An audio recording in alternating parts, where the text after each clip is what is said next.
¿En qué consiste, señor Elaje, esta manifestación, esta protesta simbólica que pretende recordar y, sobre todo, llamar la atención por lo ocurrido ese 13 de julio, hace 2 décadas?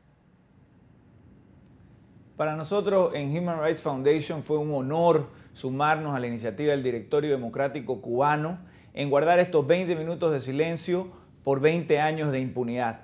Y lo hicimos porque nosotros somos una organización que se enfoca no solamente en la dictadura cubana, sino en todas las dictaduras en el mundo. Y en especial nos preocupa la existencia, debido a la falta de información, de un doble estándar cuando toca comparar a las dictaduras del Cono Sur en América Latina o criticar a las dictaduras del Cono Sur, especialmente de los años 70, la dictadura de Videla, la dictadura de Pinochet, de Stroessner, de Banzer, y no se mira con el mismo ojo crítico a la dictadura cubana. Esto es, en gran medida, producto no solamente de simpatías ideológicas, sino también por la falta de información que ocurre siempre bajo las dictaduras. No debe olvidarse que los más de 11.000 desaparecidos que fueron producto de la dictadura de Videla, y algunas organizaciones los ponen por 25.000 y tal vez 30.000 personas las desaparecidas durante esa cruenta dictadura, no olvidarse que cuando ese gobierno seguía en el poder, esa información era una información apócrifa, era una información que el gobierno la negaba todos los días, con voz en cuello en la OEA, la negaba en la ONU, la negaba con las demás dictaduras del mundo que votaban junto a ellos. Eso es lo que ha venido haciendo la dictadura cubana desde que llegó al poder en 1959 y se terminó cerrando en 1960 hasta el día de hoy.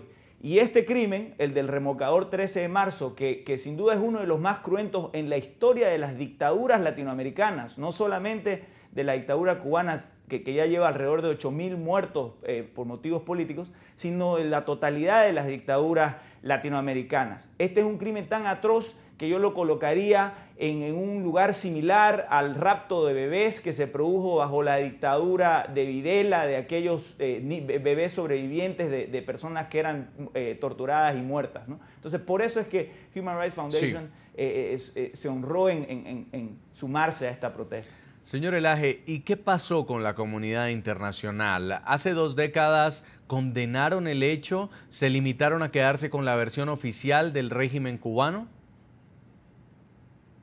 Mire, lastimosamente la comunidad internacional ha actuado muy parecido a como se actúa hoy en Venezuela. Usted ve que Canadá, la Unión Europea, Estados Unidos son claros, son firmes en expresar su preocupación por la violación sistemática de los derechos humanos, por el cierre ya del sistema democrático a convertirse casi ya en una dictadura completa. Es decir, hay unidad en Norteamérica, Panamá también y la Unión Europea. Sin embargo, el resto de América Latina se mantiene de una manera indiferente y eso es muy preocupante. Eso mismo ha ocurrido en el caso cubano. Muchos intelectuales que después fueron a formar partidos de izquierda y que ahora son presidentes de la República, como Dilma, como en el Brasil, como Bachelet en Chile, como Mujica en Uruguay, en su momento fueron grandes admiradores, como también grandes escritores como Gabriel García Márquez hasta su muerte o Mario Vargas Llosa en los años 60. Esa comunidad de personas ha cerrado filas alrededor de la dictadura cubana bajo esa noción romántica de los 60 de que era un sistema democrático socialista. Entonces, por eso es que hasta ahora se niegan a ver una realidad que es atroz y que mientras más rápido salgamos de ese bloqueo en la que está casi la mitad de América Latina desde ya 50 años, más moral va a ser nuestra posición. Hasta ahora, sin embargo, esa inmoralidad de parte de América Latina cuando se trata de la dictadura cubana sigue siendo la regla. En NTN 24 hablamos con los protagonistas de la noticia. Por eso queremos hacer en contacto desde Miami, Florida, con Sergio Perodín. Es un sobreviviente de la tragedia del remolcador 13 de marzo, hundido por las autoridades de Cuba hace 20 años. Perdió a su esposa y a su pequeño hijo, Yacer, de 11 años. Bienvenido al programa La Noche, señor Perodín. Muchas gracias por la invitación. Primero queremos que nos cuente para nuestra teleaudiencia en América Latina, en los Estados Unidos, un poco de quién es usted, qué está haciendo ahora y cuál fue su relación con ese día, ese fatídico día en el que fue hundida la embarcación 13 de marzo? Bueno, nosotros, yo era un simple trabajador en Cuba y estaba siendo un poco hostigado por la seguridad del Estado porque no sé si era confusión o qué es lo que, cuál era el propósito, pero se me había dicho por algunas amistades mías de que la seguridad del Estado estaba siguiéndome a mí todos los pasos y me estaba hostigando porque ellos decían que yo era de los derechos humanos. Realmente yo no pertenecía a los derechos humanos en ese momento, ¿no? Entonces también me decían de que había una hermana mía que era de los derechos humanos y que por esa razón me estaban siguiendo. Esas eran las amistades que tenían, parece, contacto con la seguridad, ¿no? Era lo que me informaban eso. Entonces era una persecución por donde quiera, en el trabajo, tratando de perjudicarme en el trabajo, en todos lados, hasta que yo me vi hostigado y decidí salir de Cuba, ¿no? Entonces nosotros hicimos contacto con algunas amistades que tenían acceso al puerto de La Habana, a los barcos del puerto de La Habana, como Fidencio Ramel Prieto, a través de Raúl, Raulito, que era el capitán de una de las embarcaciones del mismo remolcador 13 de marzo, que vivía en el pueblo donde yo vivo. Yo lo conocía desde niño, y entonces conversamos con él, nos llevó donde estaba Ramel. Ramel le gustó la idea de salir con nosotros porque él hacía tiempo que quería salir, pero bueno, no se había decidido y no veía las posibilidades de cómo irse en el barco. Nosotros, bueno, le dimos nuestras ideas de cómo salir y él estuvo bien de acuerdo y coordinamos la salida. Señor Perodín, ¿qué esperaba encontrar usted del otro lado, en la llegada a los Estados Unidos? Bueno, mira, yo no tenía ni familiares, no tenía nadie en Estados Unidos, eso, pero bueno, sé que Estados Unidos es un país que goza de libertad, que es lo que en Cuba no hay. Y entonces, al ser perseguidos en Cuba, perseguidos políticos, nosotros la opción era tratar de emigrar, de irnos para los Estados Unidos. Entonces nosotros coordinamos esto, como le decía, pero sin pensar de que la seguridad del Estado se nos había infiltrado en el grupo. La salida demoró como un mes y medio prácticamente en todos los preparativos, y ellos tuvieron chance a preparar la acción, lo que ellos estaban... Lo que ellos prepararon para el hundimiento del remolcador. Ellos parece que querían, según los comunistas allá, después nosotros pudimos oír versiones de ellos, que ellos querían dar un ejemplo a las salidas ilegales, porque había muchas personas que estaban yendo y había varios barcos ya que se habían ido hacia los Estados Unidos, entonces ellos querían como dar un ejemplo. Entonces, ¿usted dígame. pensó que este viaje era seguro? Sí. Nosotros sí siempre, y por eso lo coordinamos con las personas del puerto, porque el difunto Ramel era el jefe operativo del puerto de La Habana y tenía a su mando como unas 20 embarcaciones.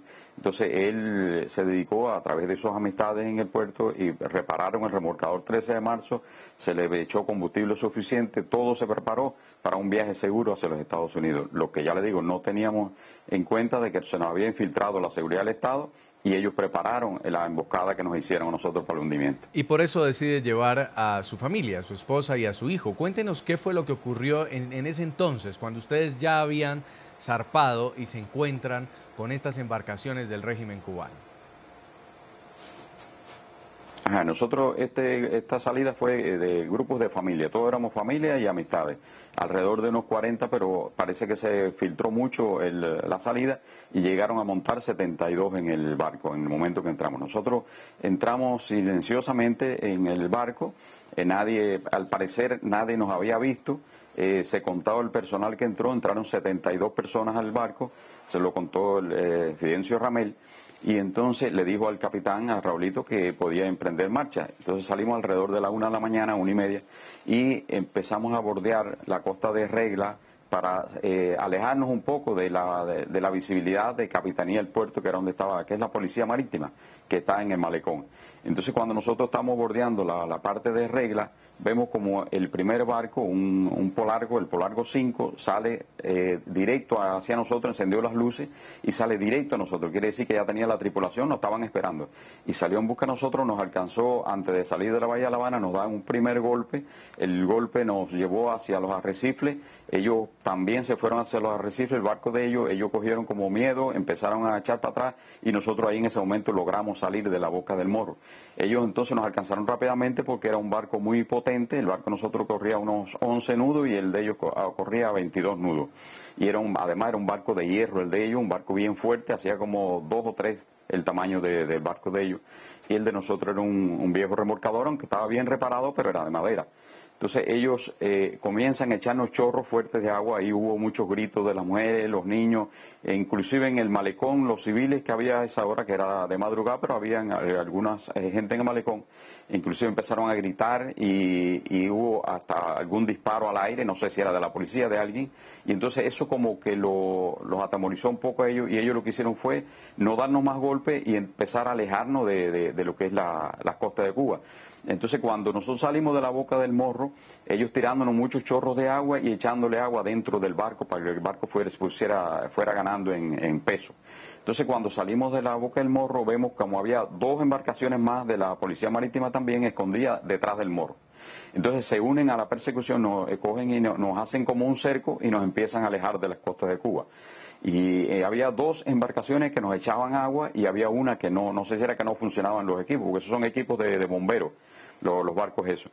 Entonces había 2 nada más que nos echaban el agua, tratando de ganar peso en el barco para que se fuera hundiendo, pero a la vez también toda la persona que salía a cubierta, con los chorros de agua lo tumbaban. Ahí murió Ramel Prieto, murió la difunta Rosa, que era la jefa del combustible del puerto de La Habana, y que iba con nosotros también, murió, los mataron inmediatamente con los chorros de agua, y ahí fueron muriendo personas que trataban de salir arriba. ¿Y su esposa y Entonces, su hijo en qué momento los pierde de vista? No, nosotros en ese ataque tan violento que estaban llevando a cabo contra nosotros, sacamos las mujeres y los niños, salieron arriba, ¿no? Salieron para que ellos vieran que íbamos muchos niños. Entonces ellos empezaron a echarle chorros de agua fuerte también a las mujeres y los niños, y un grupo de hombres de nosotros salimos a protegerlo a ellos, lo protegimos con las espaldas, ¿no? Y era sujeto de la tubería de los pasamanos del barco, ¿no?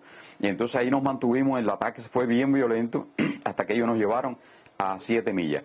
A 7 millas de distancia, que ya no se veía costa de ningún tipo, ellos nos empiezan a dar golpe entonces con los barcos. Se ponía uno de frente, nos aguantaba, y el otro le daba el golpe por detrás. Primero intentaron darle la vuelta a campana por el costado, pero el barco nosotros tenía mucho calado, era un barco de un calado muy profundo y no lo podían virar, que era lo que ellos intentaban, virarlo para que todo el mundo ya se fuera para el fondo del mar. Entonces el barco no se zozobró en ese momento. Entonces ellos cambiaron la táctica, se ponía uno delante, el otro lo golpeaba por detrás, y hasta que así partieron el barco de nosotros, en el tercer o cuarto golpe que le dieron, partieron el barco de nosotros y ya el mar entraba directo a la bodega, ¿no? Y entonces fue rápidamente ganando en peso el barco, las personas ya iban en la bodega por las rodillas más o menos. Entonces ellos, no conforme con eso, se puso uno delante y el otro se le encaramó por detrás y lo obligó a hundirse. Ellos no respetaron gritos de las mujeres, los gritos de los niños. Desde que salimos de La Habana, la gritería, y ellos ni hablaban siquiera, los asesinos no hablaban. Entonces esos 3 barcos ahí dándonos golpes, ya le digo, cuando ellos se le encaraman arriba al remolcador, el remolcador estuvo más o menos como unos 18 o 20 segundos fuera del agua hasta que se hundió. Sí. Entonces se fueron para abajo una gran cantidad de personas que iban en la bodega, que no pudieron salir arriba, y los que quedamos arriba nos hundimos junto con el barco, pero pudimos salir a flote. Y entonces cuando salimos a flote, que ellos nos vieron que habíamos muchos nosotros tratando de sobrevivir, ellos comenzaron un ataque bien violento con nosotros, porque parece que la orden que ellos tenían era no dejar testigos. Entonces era un ataque bien violento, dándole vueltas en remolino a los barcos para que fuera creando un borbotón de agua en remolino que succionaba a la gente, ¿no? Ahí fue donde murió la esposa mía, el niño, varias personas más que murieron, que estaban tratando de sobrevivir. Entonces, un grupo de nosotros que alcanzó a ver una nevera que había subido del remolcador cuando se hundió, que era una caja que tenía corcho flotante, era como un flotador. Sí. Entonces, muchos de nosotros la logramos alcanzar, y en la nevera nos salvamos como unos 18 personas nos salvamos. Y así es que nosotros logra usted que pudieron llegar a la orilla nuevamente. Sí, así nosotros. No, llegar a la orilla no, porque eso fue a 7 millas de distancia. Entonces, cuando en ese ataque tan violento duró más o menos como unos 30 o 40 minutos después del hundimiento. Entonces, de pronto ellos vemos como separan los 3 barcos y empiezan a transmitir por radio y le dan las órdenes de cercarnos nosotros, que no se escapara nadie de la zona, que las lanchas rápidas de Cuba iban a venir a rescatarnos, ¿no? Entonces empiezan a entrar lanchas rápidas y empiezan a recoger a todos los sobrevivientes que estábamos nadando.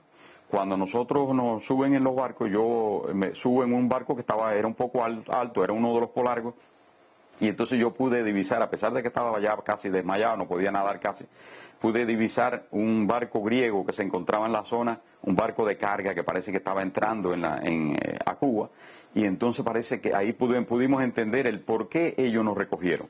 Parece que ellos estaban en este ataque, no se habían percatado del barco, alguno de ellos vio el barco, comunicó a las autoridades dieron la contraorden de recogernos a nosotros y desaparecerse del lugar, porque la gente del barco pudiera haber estado viendo el asesinato que estaban cometiendo ellos, ¿no? Eso fue lo que nosotros enseguida nos vino a la mente, porque no era lógico. Señor Sergio, sí. Si ellos estaban tratando de acabar con nosotros, sí. Entendemos, por supuesto, la historia, lo difícil que ha sido. Usted tiene estos recuerdos muy frescos, como si se tratara de ayer. Por eso lo invitamos a que continúe conversando con nosotros aquí en el programa La Noche, porque tenemos que hacer una pausa comercial. A propósito de los 20 años de la llamada masacre del remolcador 13 de marzo, le preguntamos a nuestros televidentes a través de las cuentas de Twitter, ¿creen que ha cambiado en algo esta situación en Cuba? Los invitamos a que sigan opinando en Twitter, en las cuentas del equipo periodístico del programa La Noche. Y esto es lo que nos escriben algunos de ustedes a esta hora. Angélica Brisneda dice: para nada, siguen emigrando a otros países buscando asilo. Euroméricas dice: hay más pobreza y lograron en su decadencia vencer su modelo de supervivencia a Venezuela, entre otros. Vamos a hacer una pausa en el programa La Noche. En minutos continuamos conversando a propósito del 20º aniversario de la masacre de una embarcación que fue hundida por el régimen cubano, en la que murieron 37 personas que intentaban huir de la isla hacia los Estados Unidos. Ya volvemos. Ya regresamos con La Noche.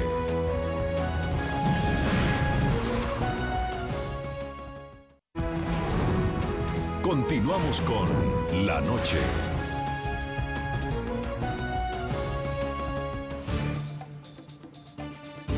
Mientras diversas organizaciones de exiliados cubanos y activistas conmemoraban con actos pacíficos los 20 años de la muerte de 37 personas en el remolcador que fue interceptado por agentes de la isla, el régimen respondía con nuevos actos de represión. El domingo pasado, 100 damas de blanco fueron puestas bajo arresto temporal por órdenes de la dictadura de los hermanos Castro. Grupos de exiliados cubanos y activistas de derechos humanos conmemoraron los 20 años del hundimiento del remolcador 13 de marzo, interceptado por agentes del régimen cubano el 13 de julio de 1994. Desde Cayo Hueso, en Florida, 3 embarcaciones zarparon el sábado pasado para acercarse hasta 12 millas de la bahía de La Habana. Con fuegos artificiales, la denominada Flotilla Democracia, Luces de Libertad, rindió tributo a los 37 fallecidos. Nueva York también fue otro punto de conmemoración. Miembros del Directorio Democrático Cubano, la organización internacional Human Rights Foundation y activistas se reunieron frente a la sede de la Misión Permanente de Cuba ante Naciones Unidas. Lastimosamente pocos en la cultura popular escuchamos de las atrocidades horrendas que se han producido bajo la dictadura que ya lleva 56 años en el poder de Fidel Castro. Con 20 minutos de silencio, los manifestantes en la avenida Lexington de Nueva York protestaron por lo que consideran han sido 20 años de impunidad con el caso del remolcador 13 de marzo. Es un crimen que ha quedado impune. Los cadáveres de estas personas quedaron en el fondo del mar. La CIDH, Comisión Interamericana de Derechos Humanos de la OEA, la ONU y otras entidades internacionales denunciaron el caso. Se pidió internacionalmente el rescate de los cadáveres. Entre tanto, la conmemoración en la isla estuvo empañada por una nueva acción del régimen en contra de las Damas de Blanco, grupo de mujeres que tradicionalmente marcha el domingo para exigir la libertad de los presos políticos. 11 de ellas fueron arrestadas en La Habana cuando desviaron su habitual recorrido con el fin de hacer en el mar una ofrenda floral en memoria de las 37 víctimas. En toda la isla, al menos 100 integrantes del colectivo fueron detenidas, al mismo tiempo que partidarios del régimen gritaban consignas en favor del gobierno. Estados Unidos rechazó el arresto, que se prolongó cerca de 3 horas. Condenamos enérgicamente que el gobierno cubano continúe usando tácticas de intimidación para silenciar a sus críticos e interrumpir agrupamientos pacíficos. En Miami, Florida, señora Yanicet Rivero Gutiérrez, secretaria nacional de la Organización Directorio Democrático Cubano. Estados Unidos, la Unión Europea han condenado enérgicamente la detención de casi un centenar de personas, de disidentes de este grupo, las Damas de Blanco, que estaban haciendo una manifestación pacífica en conmemoración de la tragedia del 13 de julio de 1994. Esto se trata de una nueva forma de seguir intimidando a los críticos. Sí, mire, el régimen de La Habana es un régimen criminal, es un régimen totalitario que viola sistemáticamente todos los derechos humanos de los ciudadanos cubanos. Fueron más de 100 arrestos, 100 damas de blanco, pero hubo muchos más activistas en todo el país que fueron arrestados. Estamos hablando de cerca de 200 arrestos en todo el país para impedir que se conmemorara el 20 aniversario del hundimiento del remolcador 13 de marzo, que es una fecha que la resistencia interna, las organizaciones de derechos humanos marcan anualmente dentro de Cuba, y todos los 13 de julio desde hace 20 años han sido reprimidos por el régimen.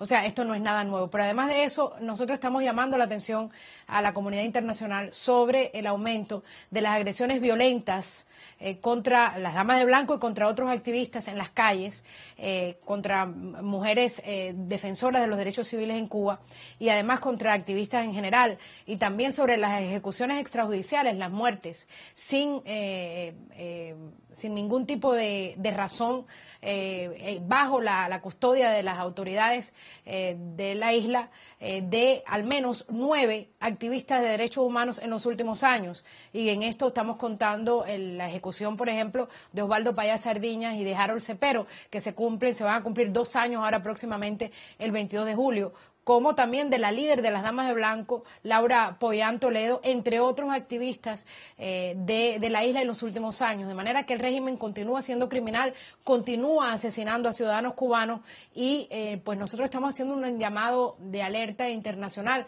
porque la represión está aumentando en Cuba y pues pueden morir muchas más personas inocentes en los próximos tiempos. Señor Javier Elaje, en Nueva York, de Human Rights Foundation, hace 20 años fue el hundimiento de un remolcador el que atemorizó a los cubanos. Muchos no quisieron salir de la isla por pánico. Hoy es con palos y con golpes y con detenciones, como pretenden que quien alce una voz en contra del régimen también sienta miedo. ¿Se trata entonces de una táctica de una dictadura para mantener bajo su yugo a los ciudadanos? Así es, y no es única. Cuba no es única en la manera en que realiza este tipo de acciones. Debe recordarse que en particular en la historia del siglo XX, otras dictaduras comunistas han erigido muros para evitar que sus ciudadanos salgan, y cuando los ciudadanos han tratado de salir de esos muros han sido muertos, han sido asesinados a través de soldados o de perros. Es el caso del muro de Berlín, donde la dictadura comunista de Alemania Oriental trataba de evitar que sus ciudadanos pasen el Checkpoint Charlie, que se llama la frontera ahí, para pasar a Alemania Occidental, que acaba de ganar el Mundial. Entonces, para evitar eso, eligieron este muro para que la gente no pase. Y algunos sí, hay un museo hermoso que se llama el Museo de Checkpoint Charlie, donde muestran lo que pasaba cuando los ciudadanos trataban de salir. Ya murieron, si no me equivoco, unas 30 personas a lo largo de esos 30 años de muro que trataron de cruzar, de salir de ahí. Luego, en el caso de Corea del Norte, es conocida por ser una dictadura sumamente cerrada, tal vez la más cerrada del planeta. También se impide a sus ciudadanos escapar hacia Corea del Sur o escapar al mundo vía China, ¿no? Entonces, en complicidad con la dictadura china, evitan que las personas salgan de ese país. Es el ejemplo esos ejemplos que estoy dando son los ejemplos de dictaduras comunistas. Entonces, la dictadura de Fidel Castro no ha cambiado de táctica. La táctica represiva de la dictadura de Fidel Castro está comandada por un grupo que se llama el G2, que es la Policía Política Cubana, y tiene una estructura que fue diseñada ya en 1959. Está documentado esto, lo pueden buscar online y la diseñó paradójicamente el Che Guevara, el mismo Che Guevara que interpreta hoy Gael García Bernal en México y que llega a las masas. Ese mismo Che Guevara a quien se le suele exaltar su lado romántico, que lo tuvo sin duda en un momento donde había mucho romanticismo en favor del socialismo de América Latina, a quien se le suele exaltar ese lado, sí, ensalzar ese lado, también tuvo este lado gravísimo de haber diseñado esta policía política cubana que viene actuando de la misma manera desde 1959. Sí, señor Elaje. Una película que recomiendo para sus espectadores es la película Los Otros, que radiografía cómo funcionaba la policía política en la Alemania Oriental y que es muy similar a cómo funciona la policía política en Cuba. Permítame que tenemos a esta hora un contacto telefónico en La Habana, Cuba, con Berta Soler. Es una de las líderes de las Damas de Blanco. Señora Soler, bienvenida al programa La Noche. Sí, buenas tardes Jason, buenas tardes Sergio, Javier y mi hermana Yenice Rivero que están presentes en el estudio. Cuéntenos brevemente qué fue lo que pasó. El pasado domingo estaban en una misa, en una protesta pacífica y terminan por lo menos 100 de sus colegas, de sus compañeras detenidas, privadas de la libertad. Bueno, realmente fuimos 139 damas de blanco a nivel nacional detenidas el día 13 de julio. Solamente por querer primeramente ejercer nuestra libertad religiosa, pero también poder rendirle tributo, homenaje a las víctimas del remolcador 13 de marzo.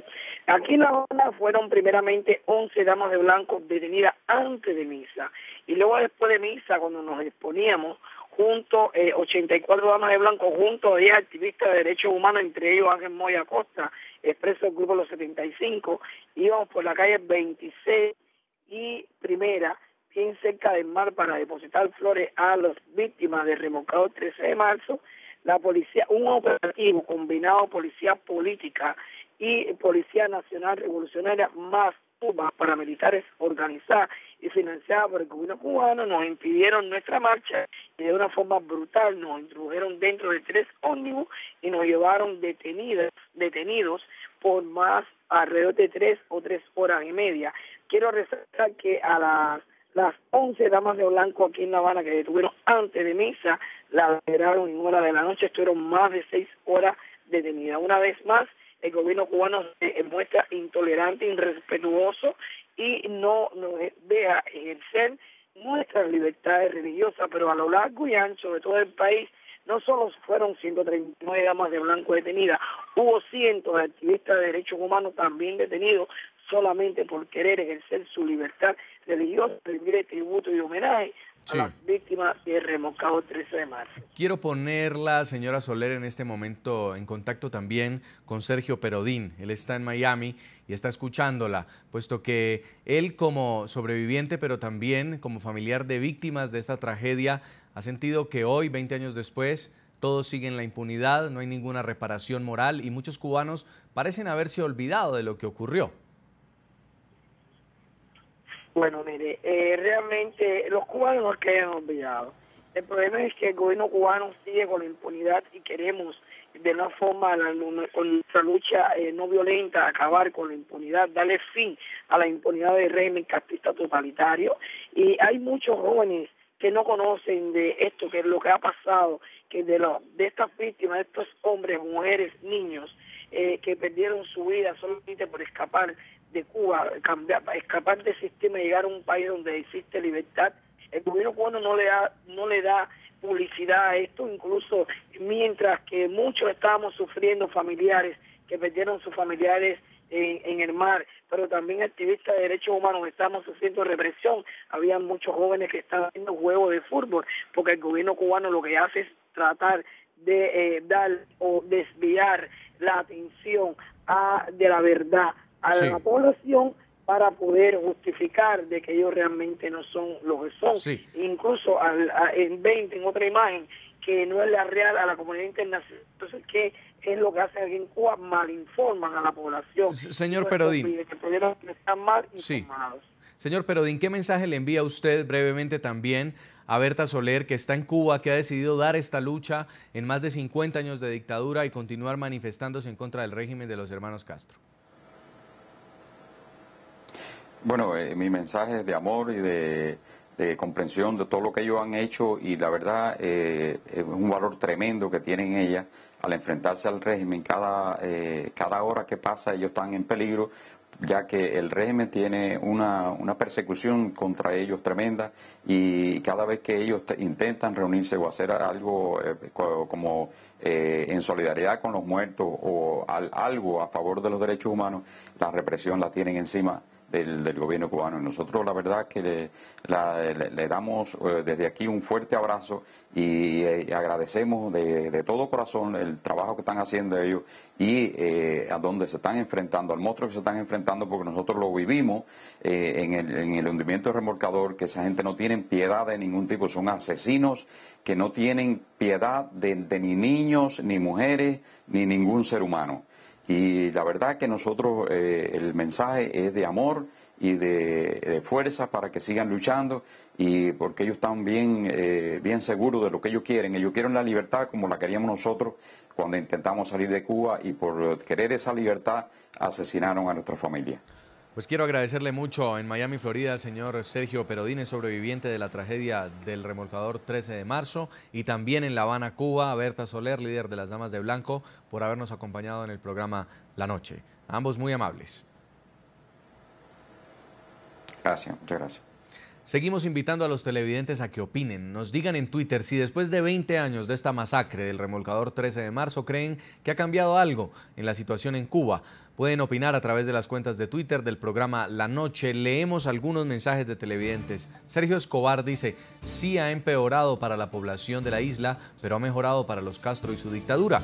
También Mauricio Pérez dice: no mucho, gobiernan los mismos, los edificios, la misma pintura, los carros del mismo modelo y así todo igual. Vamos a la pausa y al regreso brevemente evaluaremos qué pasa con las llamadas reformas migratorias de las que están hablando en Cuba. ¿Es realmente esto un cambio en esta época? Ya volvemos. Ya regresamos con La Noche.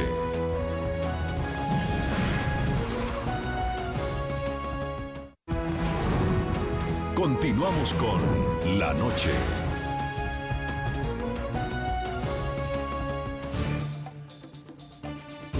Veinte años han pasado desde aquel trágico 13 de julio en el que 37 personas murieron en el mar, intentando huir de Cuba.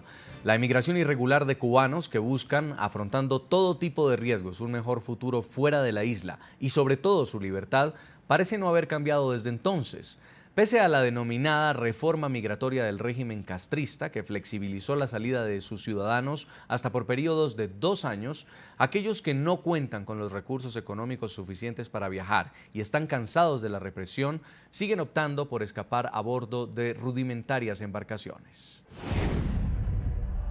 A nuestros días, la de Cuba es la única dictadura del continente americano, un régimen que completa en el poder 55 años y medio. El sistema de gobierno no ha cambiado, solo algunas medidas de aparente flexibilización se han dado durante la era de Raúl Castro, quien sucedió en la presidencia a su hermano Fidel desde 2006.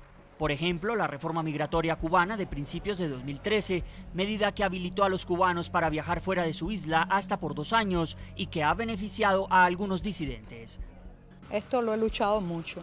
Ha sido estresante, ha sido una victoria no total, limitada. La entrada y salida al país sigue sin ser un derecho reconocido. El decreto ley 302 no estipula que los cubanos podamos salir y entrar libremente por el mero hecho de haber nacido en esta tierra. Para críticos de la dictadura cubana se trata de una tímida reforma migratoria, pues aunque solo con el pasaporte los cubanos tienen posibilidad de viajar, siguen teniendo obstáculos. Primero, porque la mayoría de ciudadanos no cuentan con la solvencia económica para pagar el costo del pasaporte ni adquirir un tiquete aéreo. Y segundo, porque las autoridades siguen reservándose su derecho a negar el documento, aduciendo cuestiones de seguridad y defensa nacional. La aparente flexibilización de la migración contrasta con el deseo de aquellos cubanos que, desafiando todos los riesgos en el mar, siguen intentando abandonar de forma irregular la isla, con el anhelo de buscar un mejor futuro y gozar de las libertades democráticas que ven coartadas en su país. Compré el equipo y me lo propuse y empecé a entrenar para hacer ese viaje. Estuve entrenando 9 meses. Uno de los casos que llamó la atención internacional recientemente fue el de Jorge Armando Martínez, joven cubano de 28 años, quien emigró a bordo de una tabla de surf. La odisea la emprendió con 2 compañeros más rumbo a Florida. Primeramente traté de hacerlo y no pude. Me di cuenta que no tenía ni la fuerza, ni la resistencia, ni nada. Y entonces poco a poco conseguí un equipo un poco más antiguo, una Mistral Competition, una tabla antigua, y ahí empecé a dar mis primeros pasos dentro de un canal.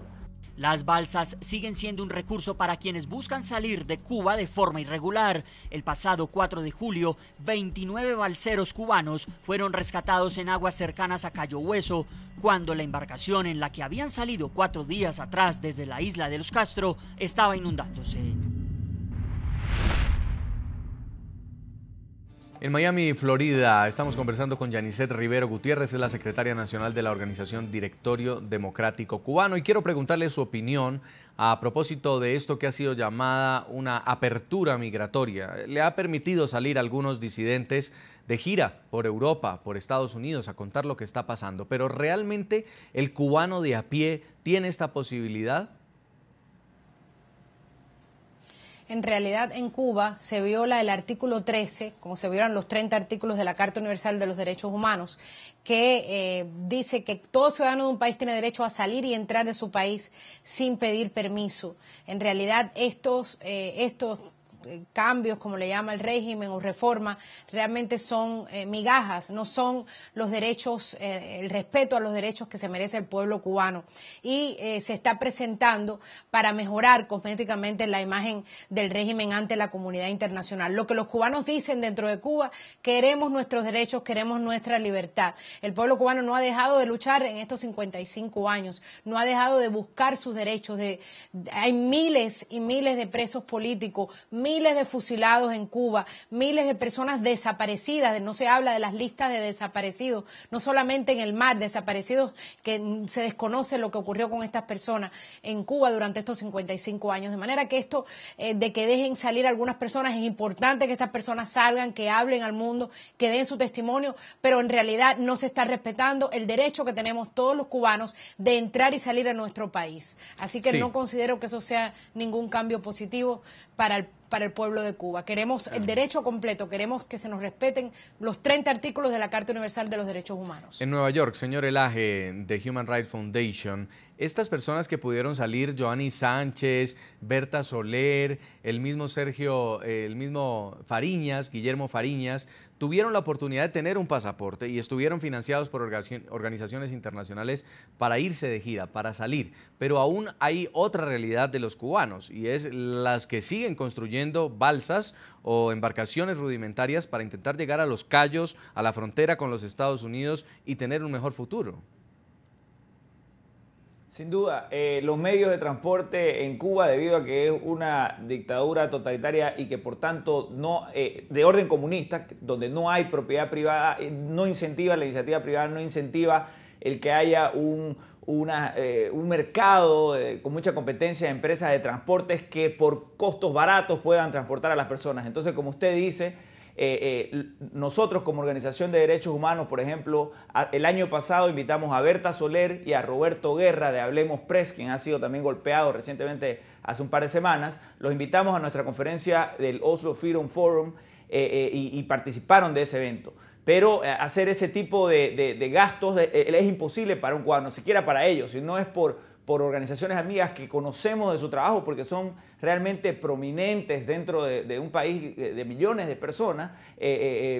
Esas personas pueden ser. Usted tiene toda la razón que esas reformas no le llegan al público en general, pero es muy importante, no obstante, que eso se haya producido. Eso es histórico en la historia de una dictadura donde sistemáticamente se le negaba a los disidentes salir del país. Hasta hace un par de años, durante 50 y pico años, se les impidió hacerlo. Si no era por algún canje logrado, como se produjo el otro día por gestiones de España y de la Iglesia Católica, o como se producía en los años 80 a través de Jesse Jackson, que lograba sacar a algunos prisioneros políticos, el disidente se quedaba en Cuba llamado gusano, llamado mercenario, preso, sujeto a que se le pegue. Entonces hace un cambio positivo, pero no le llega a la población.